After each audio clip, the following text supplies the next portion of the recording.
आपका समय बहुत कीमती है और काफी साथी जुड़े भी हुए हैं। ठीक है, हमको भी जाना है, तिलक में जाना है। बिल्कुल हम आपका समय लेंगे, और चूंकि आपने बहुत उपयोगी समय है आपका।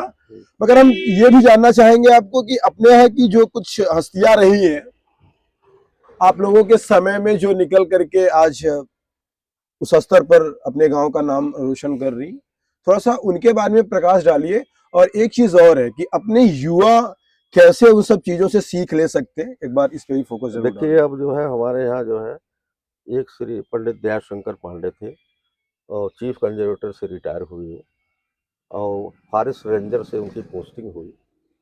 और आप जान लीजिए कि आप देखे थे, हाँ, मैं धुंधली यादों से 6 फुट के बिल्कुल अंग्रेज जैसे थे, लंबे से। मैं फोटो में देखा हूँ, वैसे तो नहीं नहीं देखा। देखा। वो जब रेंजर हुए, रेंज अफसर हुए हैं, तो वो आप जान लीजिए उनकी फोटो, हम ट्रेनिंग में गए थे वहाँ हल्द्वानी नैनीताल, उनकी फोटो लगी हुई है वहाँ। अच्छा, हल्द्वानी नैनीताल में? हाँ, ट्रेनिंग करने गए थे तो उनकी फोटो, जिससे यूनियन हमारे वन विभाग में वही कायम की है। पंडितपुरा के रहने वाले हैं, वाह। फॉरेस्ट में यूनियन पूरे उत्तर प्रदेश में वो वही कायम किए।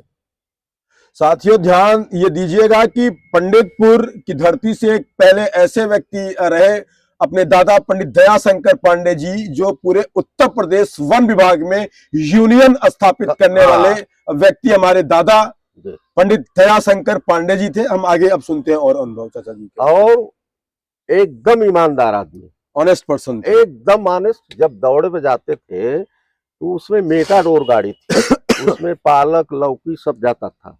तो गेस्ट हाउस पर जब जाते थे तो वहां जो है खाना वाना खाए, सुबह बिल मांगते थे फॉरेस्टर फॉरेस्ट से कि क्या खर्चा हुआ।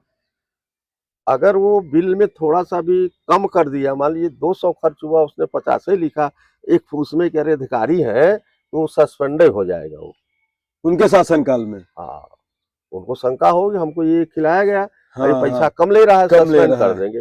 बहुत ही आप जान लीजिए, जिसमें वो चलते थे दौड़े पर जो है पूरा कांपता था क्षेत्र जो है।